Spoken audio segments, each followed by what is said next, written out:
Good morning, everyone. I'm Audrey Gamerick, a junior at South Whidbey High School on Whidbey Island. Words cannot express my gratitude to have the opportunity to gather alongside Vice President Harris and U.S. Environmental Protection Administrator Regan in my home state, Washington.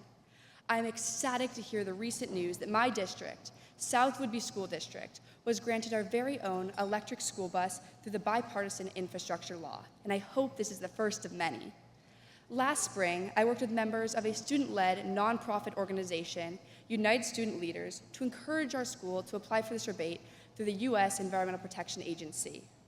As a nonprofit organization, United Student Leaders strives towards cultivating a sustainable future through youth-advocated climate action, including organizing Fridays for Future school walkouts and working with leaders to treat the climate crisis with the urgency it demands.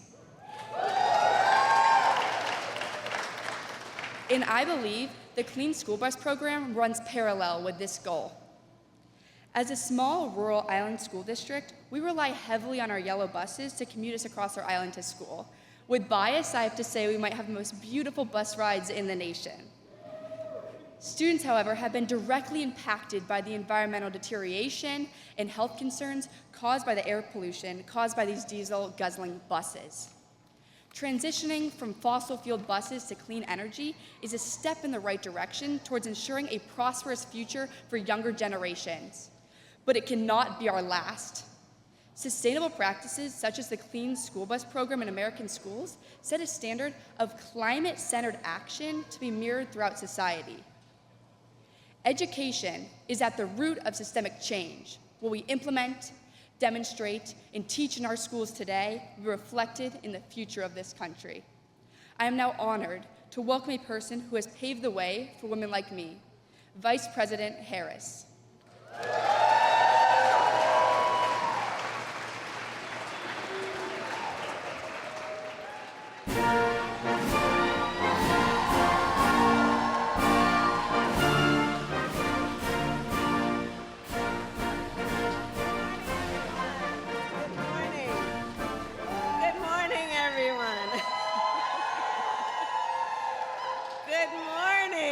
And to all the young leaders who are here, and the youngish leaders, good morning to all of you. Have a seat. Good morning, my dear. Good morning. Good morning. I'm here because of you, by the way. I'm here because of all of our young leaders who are here.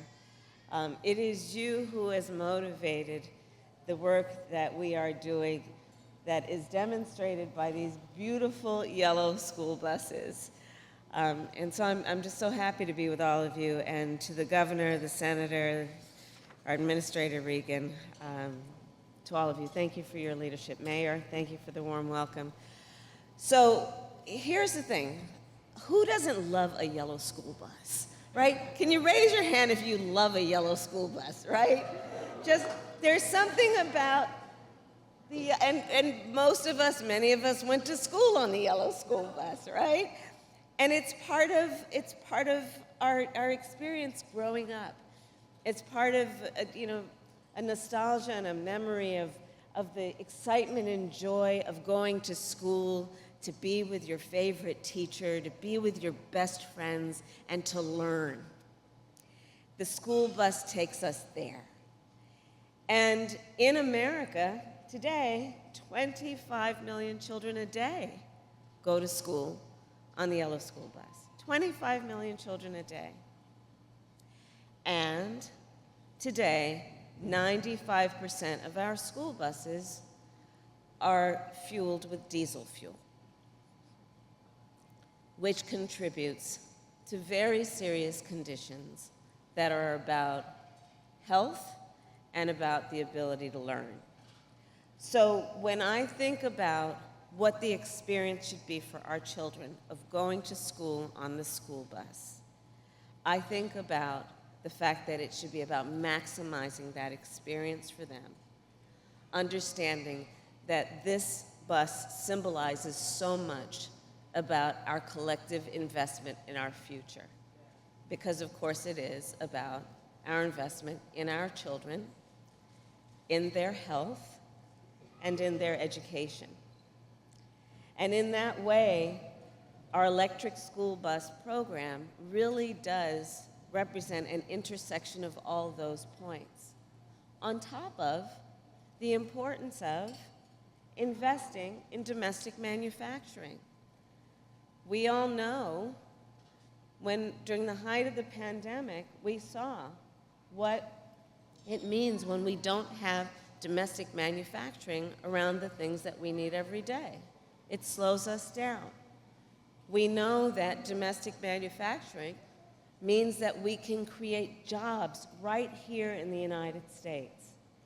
And that by creating these jobs, because we are creating a new industry, we must also then think about what the jobs require, which is highly skilled labor, and what then that means in terms of investing in apprenticeship programs, investing in training programs to build the skills in America's workforce to do the work of growing this new industry, which is totally directed at benefiting our children. Those are the intersections.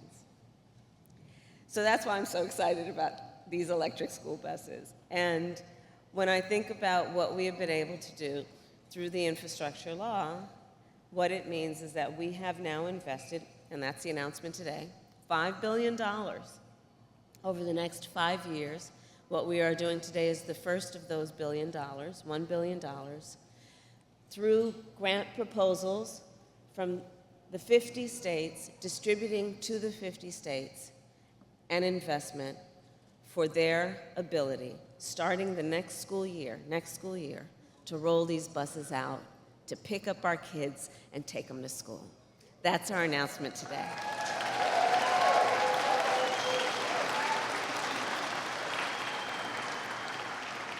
And these investments are going to go everywhere that our school buses go. It's going to be in urban communities. It's going to be in rural communities, tribal communities. It will be in all 50 states. And what it will also be is about understanding that when we think about our children right now, they have so much capacity. But when we think about how many of us, for example, have had to go to the emergency room because our child has asthma, right? How many of us have had to deal with the fact that when our children are exposed to pollutants, what that means in terms of their respiratory status, not to mention illness. These are some of the issues that we are going to address, which is not only about our children, but about our parents and what you must do to take care of your children on a daily basis. We are thinking about this in terms of yellow school buses being the largest form of mass transit in our country. Think about that. And we are thinking about it in terms of creating healthy learning environments for our children. So all of that is at play with what we are doing today. And I met with some of our young leaders this morning on our way here. And one of them said to me, I said, well, what is today about? And they said, saving our planet. Saving our planet.